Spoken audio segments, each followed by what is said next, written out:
Welcome to Authors on Tour Live, a weekly podcast for people who love to hear about books from the authors themselves. My name is Darren Fote, and today we are podcasting live from the Tattered Cover Bookstore, one of the premier independent bookstores in the nation, with 3 locations in the Metro Denver area. You can visit www.authorsontourlive.com for a complete list of upcoming podcasts. Wait a minute, it's time to begin. Well, tonight we're very pleased to welcome internationally best-selling author Jeffery Deaver to the store. Deaver's the author of over 30 novels, including the hit Lincoln Rhyme series. He's been awarded the Steel Dagger and Short Story Dagger from the British Crime Writers Association and the Nero Wolfe Award.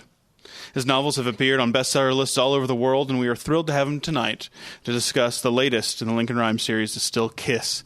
Please join me in welcoming Jeffery Deaver.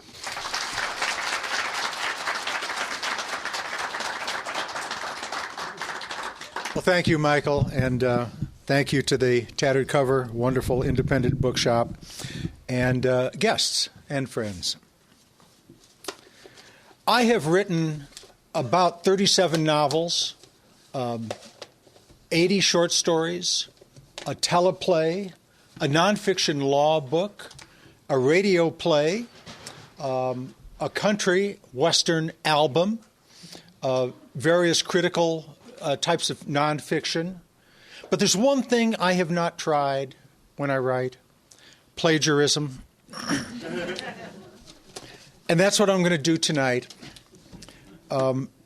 To be a bit serious about it, I am writing a book about writing, and many authors do this. You may have read Stephen King's wonderful book on writing, which is not only about how he writes, but contains much autobiographical information about him. I found it just fascinating.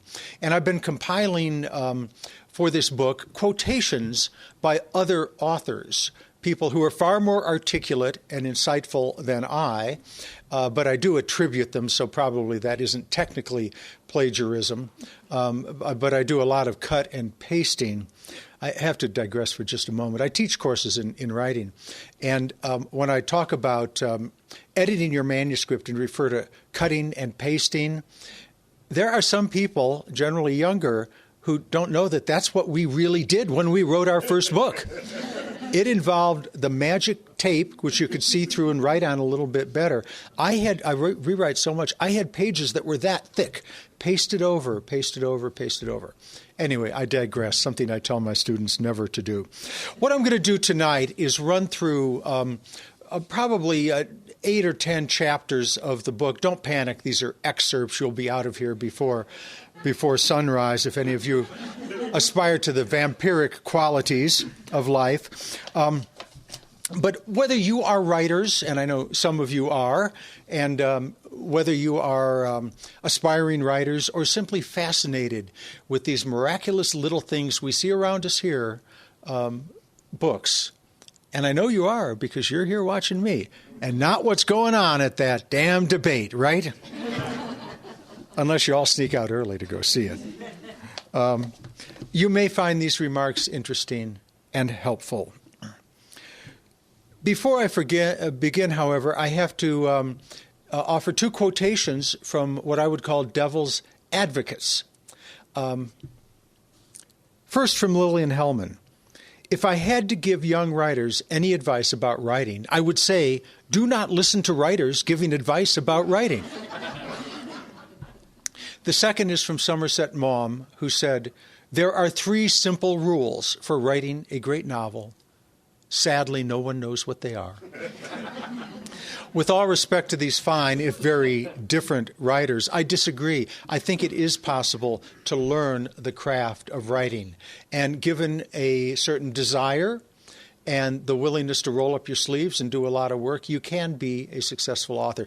So I hope my comments tonight, extracted from other authors, will be helpful to you. So we begin. Chapter 1 in my book, Why Write? Why do we do this crazy thing? William Safire said, I write because I enjoy expressing myself, and writing forces me to think more coherently than I do when I'm just shooting my mouth off. Reynolds Price, in a more serious note, I write because it's the only thing I'm really very good at all. And I've got to stay busy to stay out of trouble, to keep from going crazy. and to keep from dying of depression. Jonathan Safran Foer. Why do I write? It's not that I want people to think I'm smart or even that I'm a good writer. I write because I want to end my loneliness. Books make people less alone. That before and after everything else is what books do. They show us that conversation is possible over distance. James Thurber. I write because it's fun. William Burroughs. As a young child, I wanted to be a writer because writers were rich and famous. They lounged around Singapore and Rangoon, smoking opium in yellow pongee suits. They sniffed cocaine in Mayfair and lived in the native quarter of Tangier, smoking hashish and languidly caressing their pet gazelle. J.R.R. Tolkien.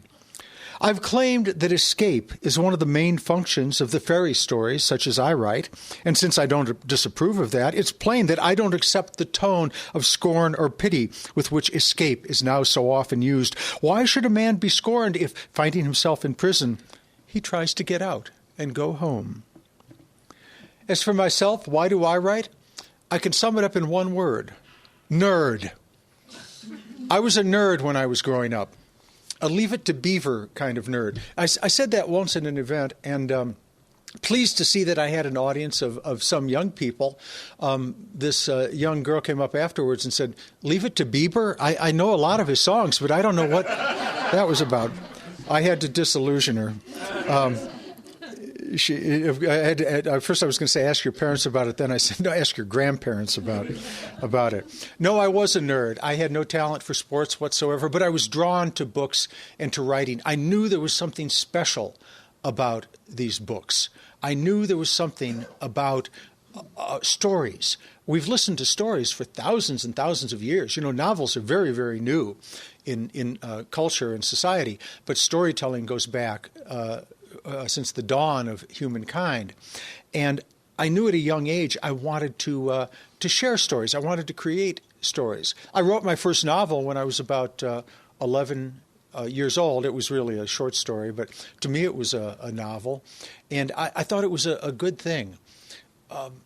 Think back to when you were very young and on the schoolyard. Maybe you were the new kid on the schoolyard, or you were out at recess and you saw a new kid there, somebody who just moved to town, and you didn't know who on earth that person was, didn't know them from Adam or Eve, and yet you noticed, you looked down and saw they were holding a copy of The Hobbit or C.S. Lewis or Ray Bradbury, and you'd kind of walk up slowly and shyly, not making eye contact, and say, "Hey, how you doing?" "Good." Because he or she was just as shy as you were. You said, "Hey, pretty good book, huh? How'd you like the dragon in chapter 3? And their eyes would light up. Suddenly, even though you did not know that person, yes, you did. You knew the important things about them, and you'd made a friend. Books did that. That's why I want to write. All right, so that's chapter 1, why write? Everybody's got a story for this, but I've shared with you some of the opinions about it. Chapter 2, what do we write about if you want to be a writer? Francine Matthews said this: I always heard write what you know. I disagree. I say write what you love. You can always research the rest. Stephen King: writers remember everything, especially the hurts. Strip a writer to the buff, point to the scars, and he'll tell you the story of each small one. From the big ones, you get novels. A little talent is a nice thing to have if you want to be a writer, but the only real requirement is the ability to remember every single scar. Meg Cabot: write the kind of story you would like to read. People will give you all sorts of advice about writing, but if you're not writing something you like, they won't like it either. Francine Matthews, again, practical advice on the business of writing, and it is indeed a business. Don't write to fill a gap in the market. It'll be gone by the time you get there. Flannery O'Connor: anybody who's survived his childhood has enough information about life to last the rest of his days. Me, where do I get my ideas? Well, I'll tell you a story. I was on a panel in England. I was the only Yank there. 3 British writers were with me. And the person sitting at the head of the table was a cozy writer, very, very famous cozy writer. You know what cozies are? I think many of you do. It's a soft kind of detective novel. Miss Marple, Hercule Poirot, Georges Simenon. Wonderful stories. In America, we would have someone like Janet Ivanovich writing stories with Stephanie Plum. Those would be cozies if her grandmother, Grandma Mazur, didn't want to blow everybody away with the 44 Magnum she took to bingo at the church. But they're cozy-ish, let's put it that way. Well, the question was posed to the panel, where do you get your ideas? And she answered this. Where do I get my ideas? I sit down in my parlor with a cup of tea, and I wait for my muse, whose name was, I can't remember, it was either Frederica or Philomena, to sneak up behind me and tap me on the head with her magic wand, and poof, there's a book idea. I laughed. I chortled, really, so it was kind of a mean laugh. Well, it wasn't mean. I thought she was joking because it's a stupid idea. But the audience didn't laugh. They went from adoring gazes at her to pure, vicious hatred at me. I tried to turn the sound into a cough. You know how you do that sometimes? Didn't work. And she was dead serious. There was a muse. The audience, the British audience, loved muses, apparently. And then the question went to me. Mr. Deaver, where do you get your ideas? Now, just some advice, if you didn't know it already. In this day and age of the Internet, everything you have ever said, everything you have ever posted about you gentlemen in those grass skirts drinking 5 pina coladas that you didn't want to be, everybody went quiet. So have you all done that? Maybe you have. It's all out there on the Internet. So I'm on record as saying where I really get my ideas. And I can't change my tune at this point. I said, well, where do I get my ideas? I sit down in my den. We don't have parlors per se in America, but I sit down in my den with a beverage. It's not tea. And I simply close my eyes and think desperately of some idea that will scare the ever-living hell out of you, which is what I do. In the beginning of The Steel Kiss, there's a scene in which the villain has manipulated an escalator. He's taken charge of an escalator and turned it into a weapon. You are so lucky that we've got stairs here. My goal is to put you all in much better shape so that you will never take an elevator or escalator again. The bad news after you read this book, which is about a man who uses household products as weapons, you'll never heat anything up in a microwave. You'll never use your furnace. Your oven is out of commission. Oh, and you'll never drive again either. But I look for ideas like that. Mickey Spillane said, people don't read books to get to the middle. Do we? I don't pick up a 500-page book thinking, I can't wait to get to page 250 and put it down. So I look for ideas that will propel the reader from start to finish, the last chapter of the book, nonstop, ideally in one read. And that does take a lot of forethought. And I do have to say that's my approach to writing. I want to write a book that is like the TV show 24, that simply moves forward. Doesn't have to take place in quite that compressed time frame, but most of my books are quite concise, quite economical of time frame. The most important thing is to keep in mind that you are writing for your readers. Give them something they want, not something that you like, something that they want. And I've learned that my readers, at least, and frankly many writers, want a story that moves forward very quickly. So again, we're talking about chapters from my book. Chapter 1, why write? Chapter 2, what do we write about? Something that, in my case, that moves forward very quickly. Chapter 3, planning the novel. Gustave Flaubert said this: books aren't made the way babies are made. They're made like pyramids. There's some long-pondered plan, and then great blocks of stone are placed one atop another. And it's back-breaking, sweaty, time-consuming work. Joyce Carol Oates: the first sentence of a novel cannot be written until the last sentence is written. Ernest Hemingway: prose is architecture. It's not interior decoration. For myself, I outline all my books. Steel Kiss is an example, very typical. Outline derived over about 8 months, nonstop work, full-time, doing the research too, so I don't work on the outline the entire time.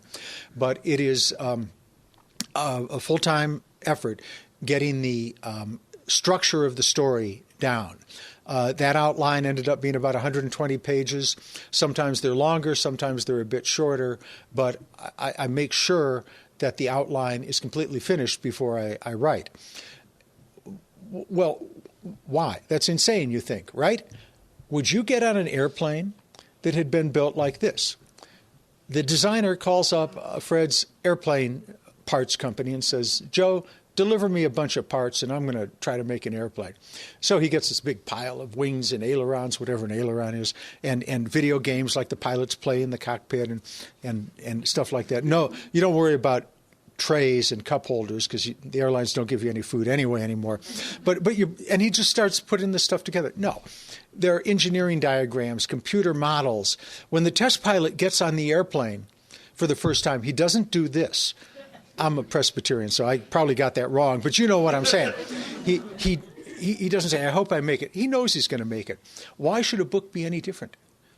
Authors have the responsibility, again, to make the best book they can for their readers, to plan everything out ahead of time, which I do. There are two reasons for this. One is that books are structure as much as they are fine, wrought prose. They should be like a symphony, a symphonic composition. There are fast moments.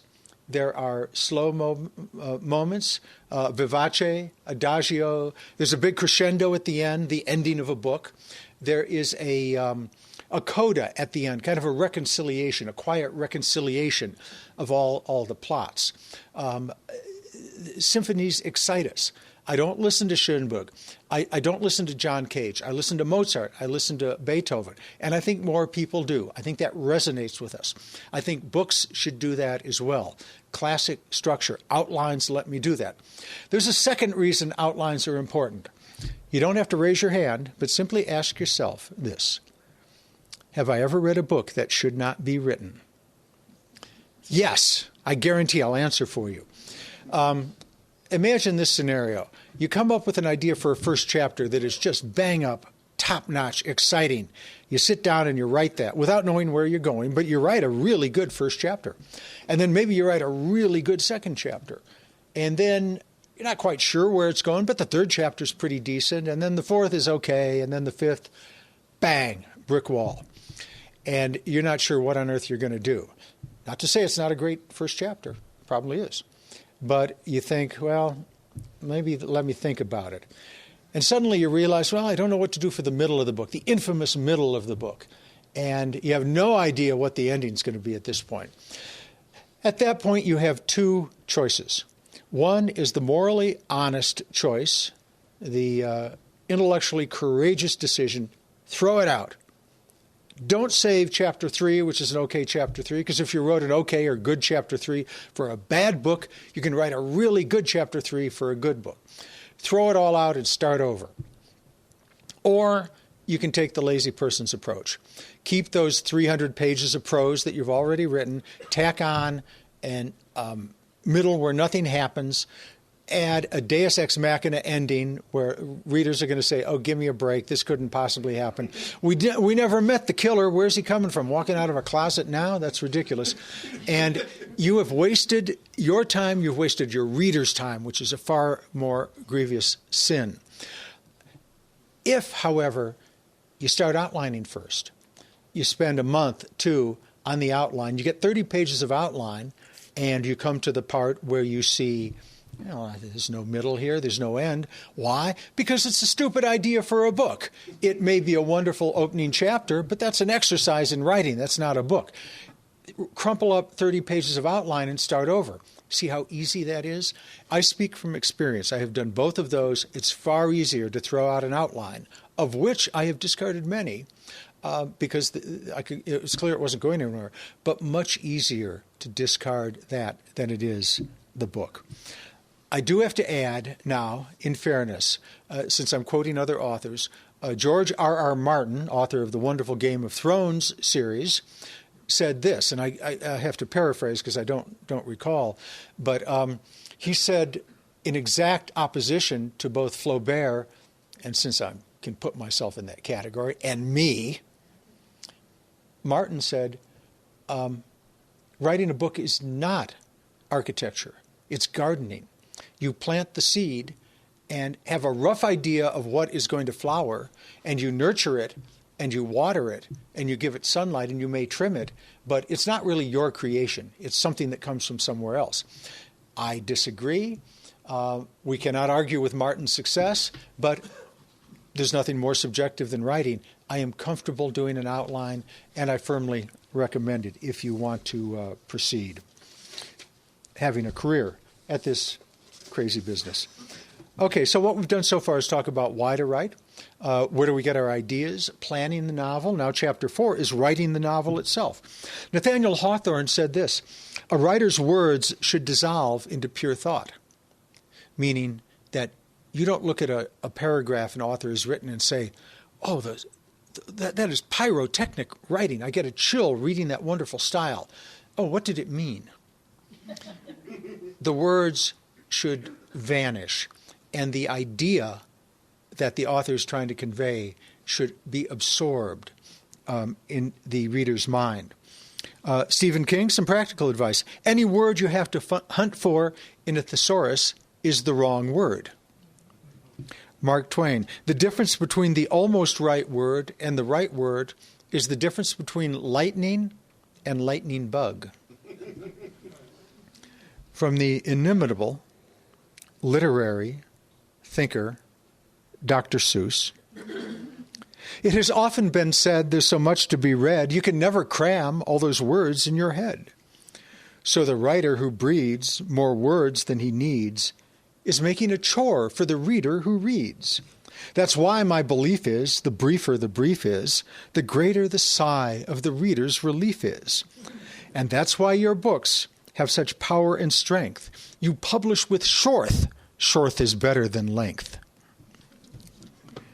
Stephen King, the road to hell is paved with adverbs. Ernest Hemingway, as a novelist, if you want to send a message, go to Western Union.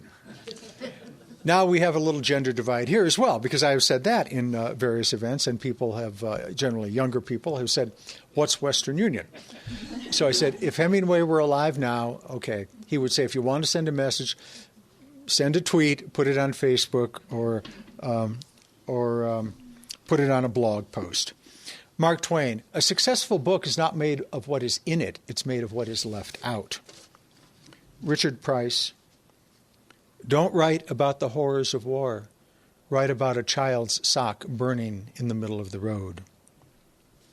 Stephen King, I believe that the first draft of a book, even a long one, should take no more than 3 months. Any longer than that, and for me at least, the story begins to take on an odd foreign feel, rather like a dispatch from the Romanian Department of Public Affairs, or something broadcast on high band short wave during a period of severe sunspot activity. For me, once the outline is done, I sit down and write the book, but because I know where the book is going, I can write very quickly. I can do 135,000 words, which is the length of my first drafts generally, in about 2 months. I can do that for as long as I can sit in a chair, which in these advancing years is not quite as long as it used to be. I may write the beginning at the end. I could write the end at the beginning. I know where the story is going to go. I may wake up and it's a beautiful day. The sun is shining, birds are singing, and I look at my outline, and that day I guess I'm supposed to write a scene about a vicious murder, and I just don't feel like it. It's a nice day. We all have those days, right? Nobody's responding. What, you mean you want to viciously murder somebody every day, even when it's nice? I reserve the writing those scenes for when... You know, I'm a writer. We like any distraction, anything to keep us from writing. Therefore, cable TV is very important. So I flip my TV on. It doesn't work. I'm not going to mention Time Warner Cable by name. But so So I call the cable company and say, please, you have to get out here and fix this. I'm desperate. If I don't get cable, I have to write. I don't want that. So they say, well, we'll be there at 8 tomorrow morning, 8 in the morning. I'm a writer. I don't wake up for anybody except anybody who can give me distractions to keep me from writing. So, okay, wake up at 7:30. He doesn't show up. He doesn't show up at 9, 10, 11, 12, 1, 2, 3, 4. He finally shows up. And he looks at the cable box and says, oh, you got the old XYZ cable box. This won't work. I've got to go back for another part. I'll come back tomorrow.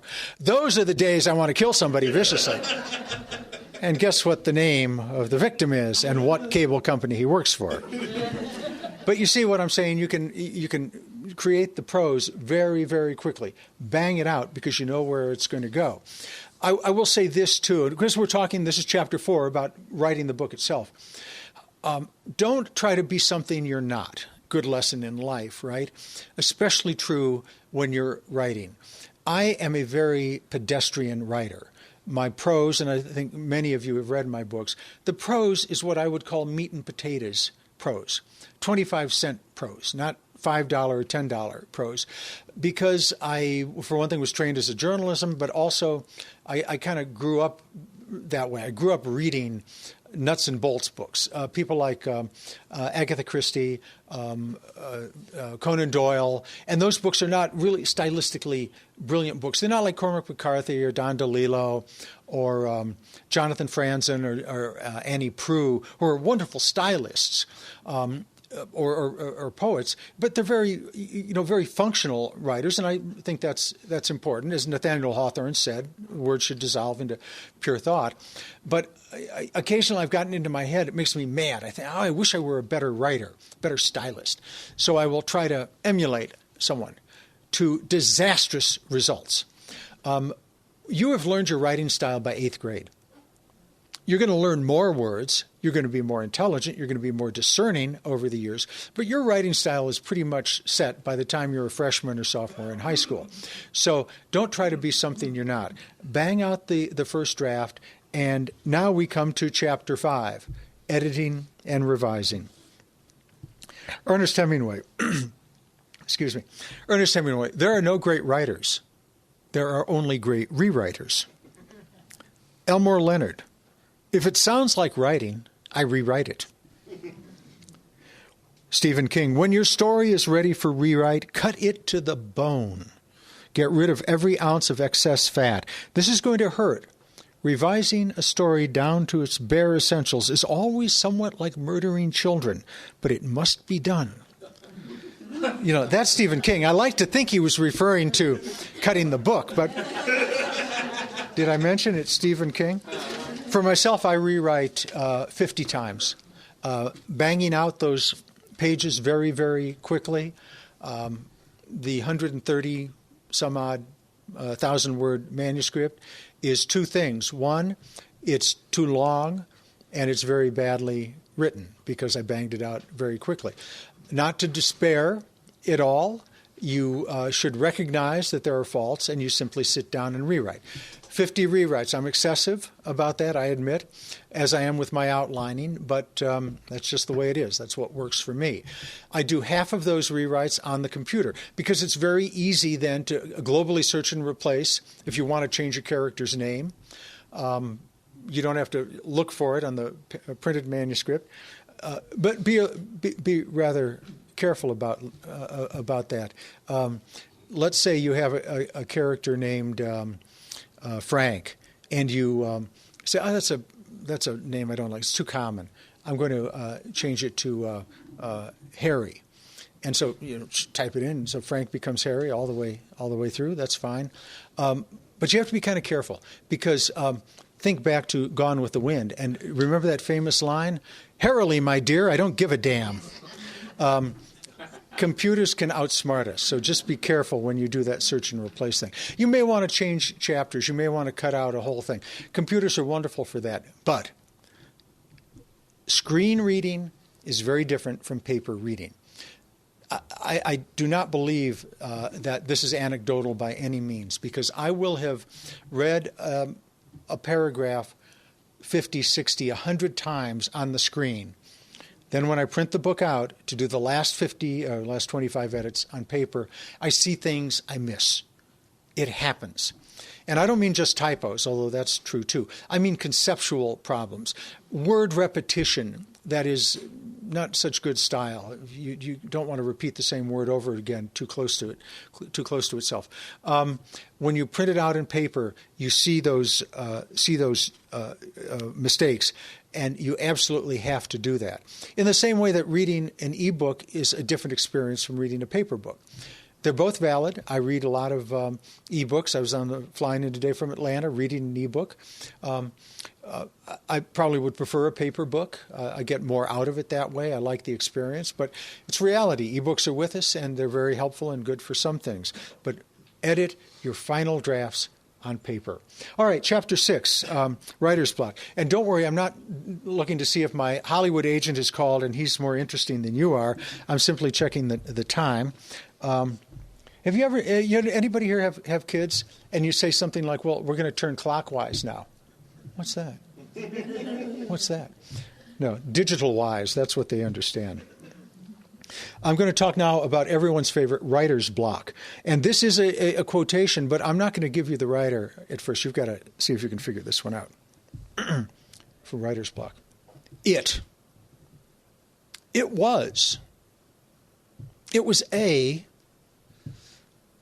was a dark and stormy night. Whew. Good writing is hard work. Who said that?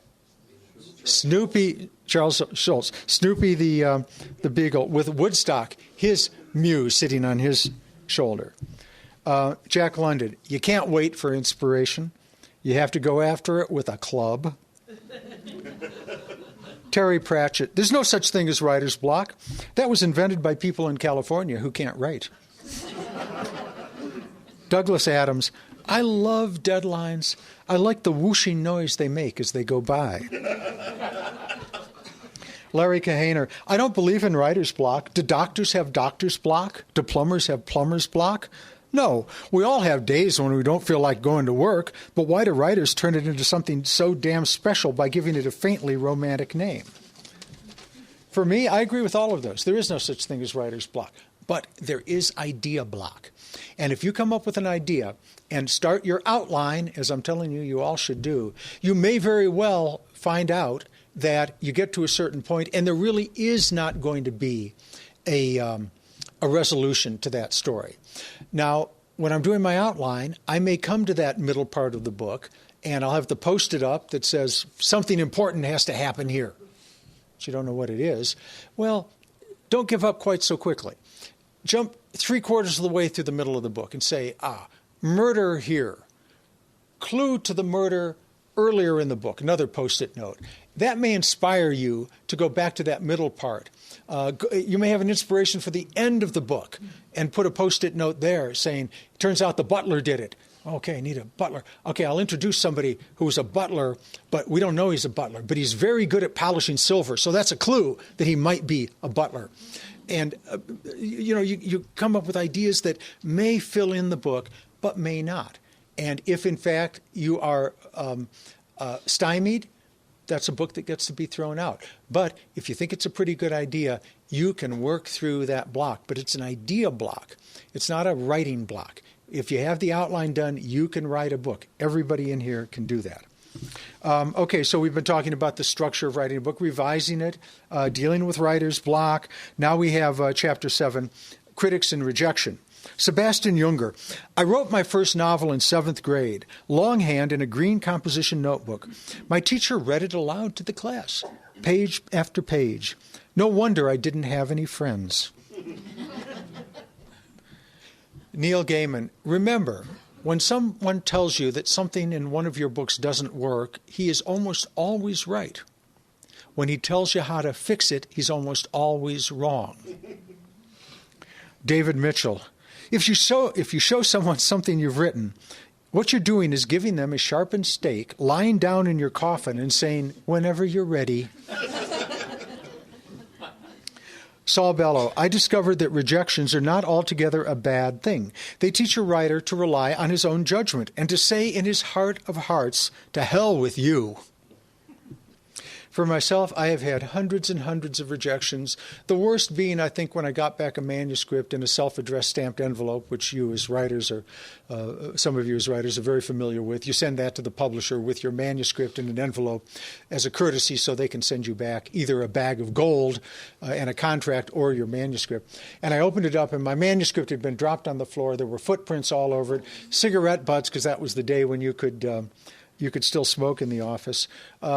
I took it with a grain of salt, kept my head down, and kept writing. And that's the trick. Remember, rejection is a speed bump. It is not a brick wall. If you want to write, you can write. And what did Saul Bellow say? To hell with you. I'm going to keep at it. Chapter 8.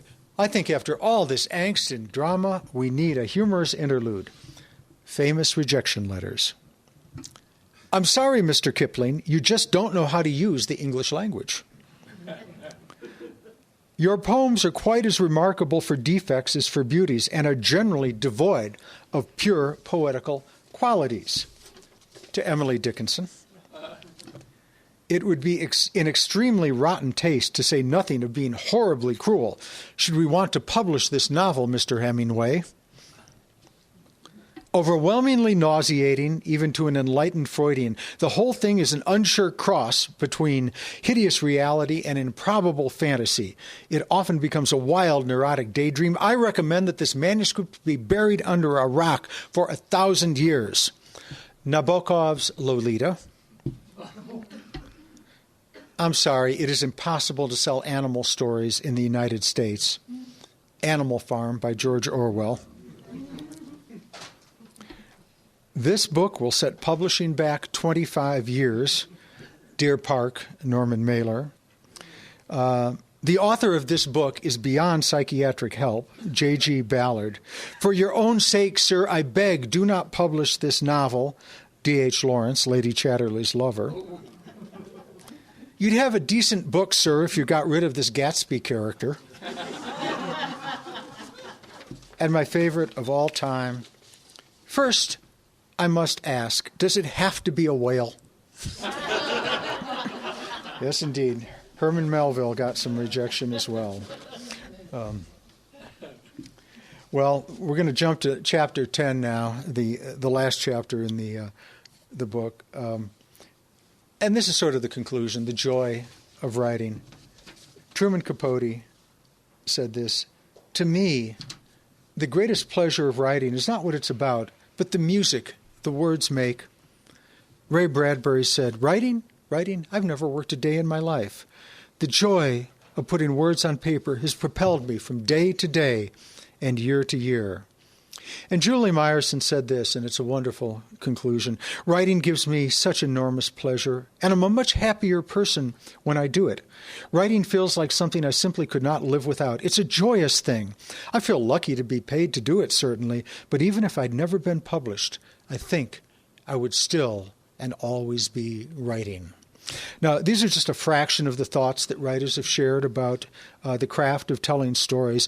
Don't we see how varied they are, how varied their stories are, how separated in time, geography, sensibilities, and style they are, the mediums they've worked in? But stepping back, I think we can see one thing they all have in common, and that's the passionate desire to reach into the hearts and minds of readers, make them laugh, make them cry, make them scream in terror, make them maybe better understand the mad world in which we live, and in doing so, make our time here on earth a little bit saner, a little bit richer, and not the least, a little bit more fun. And for the record, you can quote me on that. Now, what I'd like to do is turn the program over to questions. I think we've got a little time for some questions, don't we? Okay, thank you, Michael. And I'll talk about anything you want, except when I announce my bid for the presidency. That's going to be at a different press conference. Last thing in the world I would want to do this year, frankly, but yes, sir. Can you tell us a little bit about that law book that you wrote? Mm-hmm. As you may have gathered from my comments about writing fiction, I'm a bit of a left-brained kind of person. Certainly there's inspiration involved. And just as a brief aside, in the outlining process, I don't want you to think that is purely mechanical. I will have a scene, for instance, where I say Lincoln Rhyme in chapter 7 discovers clue A, discovers fingerprint A. That's all the outline says. I then close my eyes and step into Lincoln's mind and have to come up with something clever. So it's inspirational, certainly. But I definitely have a part of me that likes analytical thinking. So the book I wrote was I've written law review articles and other articles, but the book was called The Complete Law School Companion. And it was a guide to law school, still in print after about 30 or 40 years now. Because if anyone, I know some of you, and I think there are some attorneys here, law school is really quite disjointed. You learn from cases, studying prior cases in a very Rubik's Cube sort of fashion. Things don't really necessarily fit together. There are cases here, cases there, subjects that may interrelate and may not. You might write a paper for one class. You have to take a test on another class. And I discovered, I have to say, I was a very mediocre student until I went to law school. And out of desperation, because you're up against some really smart people, I decided I needed to be methodical about learning the law. And so I developed a system of outlining, very much like what I described. And so that's what I wrote the book about. It's been very, very popular, and it's been extremely helpful to a number of people, including a fair number of folks who said after they read it, they said, I don't want to go into law. I feel I did a great service. Yeah. Any other questions? Yes, over there, please. Is Lincoln Rhyme composed after a real person? Yeah, the question was Lincoln Rhyme composed after a real person? No, Lincoln, and I should back up, those of you talking like everybody knows everything, you may just have wandered in, except tonight it would not be to get out of the beautiful weather. Maybe you heard some disturbance down here and thought we were going to have the debate later up on a big screen TV. Lincoln Rhyme is my hero from the Bone Collector series. This is the, 12th book, maybe 11th or 12th. Book in the series, The Steel Kiss. And he's a forensic scientist, but he's a civilian. He's a quadriplegic, no longer able to work for the police department in New York City. But he, like all my characters, I created from whole cloth. And I'll tell you very briefly why I created him. There's a joke in Hollywood that they don't necessarily get, as often happens in Hollywood. And the joke goes like this. There's a producer, and what he wants is a property. Property is what they call books or scripts or story ideas that has been wildly successful in the past, made a huge amount of money in the past, and has never been seen before. And yet there's some truth to that. And that's why we see the sequels, of course, bigger, better, uglier, louder, mostly. Well, I do adhere to that rule a bit. I write a type of book that you've kind of gathered from my remarks, very tight-paced thriller, lots of twists and turns, surprises, some esoteric information that I find kind of interesting. All my books fall into that formula. But I need to do something different about it to make it interesting for you, the readers. So I was thinking, I think I'd just seen a thriller movie. And, we love thriller movies. They're like candy or popcorn. Nothing wrong with that. A good Hollywood thriller. And I think I was watching the scene where it wasn't this, but this was a scene from one of the Mission Impossible films where Tom Cruise meets the bad guy. And the bad guy was one of those great stars, a great actor doing his villain turn, as they often do. Jeremy Irons comes back as a bad guy, and he's a wonderful Shakespearean actor, but he does the bad thing. Christoph Waltz was just in, he was a bad guy in some recent, I think, superhero movie. But this was Philip Seymour Hoffman playing the bad guy in Mission Impossible. And Tom Cruise is fighting Philip Seymour Hoffman. Now, Philip Seymour Hoffman, who sadly we lost a few years ago, but one of the most breathtaking actor I think we've seen for years, fighting with Tom Cruise. Now, really, is there any doubt in anybody's mind that Tom Cruise, at some point in this battle, where he is being defeated by Philip Seymour Hoffman, who seems to be picking him up and throwing him into a lot of glass cases if you fight the hero, you got to throw him into glass shattering everywhere. Philip Seymour Hoffman, who may or may not have been in particularly good physical shape, certainly was a bit heavy, but he's picking up Tom Cruise, flinging him into glass. Was there any doubt in anybody's mind that at some point Tom Cruise was going to find the gun he had hidden, or maybe be stunned in the head and remember, at age 7, my father taught me how to kickbox, and that was a repressed memory. And now he does the kung fu thing, and he beats Philip Seymour Hoffman in some completely improbable way. And I thought, been there, done that. Why even bother to sit through the end of the movie? So I wanted to create a villain that was not able to have skills at karate or shoot better, who had to outthink the villain, make it an intellectual chess match of good versus evil. And so I created a character who could not physically move, and I never thought he'd be as popular as he became, but he certainly has caught on with people. Any other thoughts? Yes, sir. What author or authors do you like to read? What authors or authors do I like to read? And thank you for making that plural, because occasionally I get the question like, "What's your favorite movie? What's your favorite author?" And they're just our favorite composer. Yeah. Among American crime authors, Michael Connelly I love, Harlan Coben, Dennis Lehane, John Gilstrap, a wonderful writer, Kathy Reichs, J.A. Jance is a great writer. England, I like Val McDermid, Peter Robinson, Ian Rankin, and the classics too, Agatha Christie and Conan Doyle. I still go back to those. I like Edgar Allan Poe here. A great Italian writer, Gianrico Carafilio, now being published in America. Georges Simenon, the French writer, I like a great deal. I read a lot of nonfiction too. I like David McCulloch a great deal.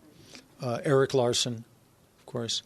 But sadly, if you read about the author in North Carolina who's killed when his bedside table collapsed under the weight of books and crushed him to death, that'll be me, because I do a book a year, about 4 short stories a year, sometimes 2 books a year, and I read a lot of research, but I don't get the chance to read as much fiction as I would like.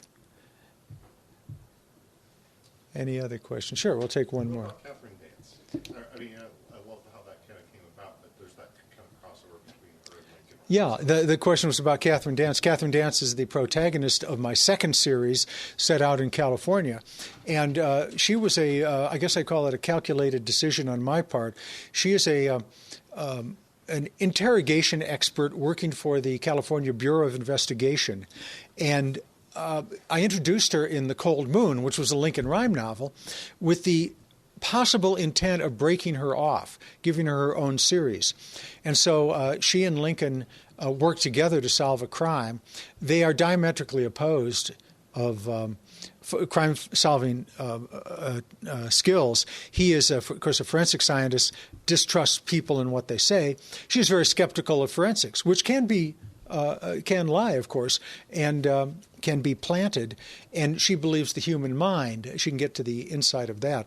The Cold Moon did well, and people responded well to her, so she's back, most recently in Solitude Creek last year, and she'll be back in a couple of years. I'm working on 2 other books at the moment now, but thank you for your thoughts on her. All right, folks, well, I guess I myself can... Oh, we have one more back there, please. When you write your short stories, do you go through the same process of revising and outlining that you do when you write your novels? Sure. The question was my short stories, which I love writing. Is it the same process? It is, yes. I do an outline, much shorter outline, of course, and then I sit down and write it quickly and do my revision. I will add this to potential writers out there. Apples and oranges. Short stories and novels do entirely different things. They aim for a very different tone, very different sensibility. So don't get the idea that if you want to start writing novels, you should start with short stories. I know wonderful novelists, brilliant novelists, who are afraid of short stories. They might or might not do very well with them. And short story writers who publish 1 or 2 short stories a month and yet don't go near novels. A very different set of content. The mechanics is the same, but the context is different. Short story, from my perspective, basically being it's all about the twist. That's it exclusively. Everything else is sacrificed for the twist. Character development, atmosphere. You can write. I wrote a short story that was written. It's the form of a letter on death row to Nikita Khrushchev. Now, that's not going to be a novel under any circumstances, but it still had a twist. It had quite a twist at the end. I don't know when that'll be published, sometime this year. So, okay, well, I know my books are full of carnage and violence and bloodshed, but I suggest we adjourn now so we can put on the tube and watch the carnage and chaos and bloodshed of tonight. I guess thank you all so much.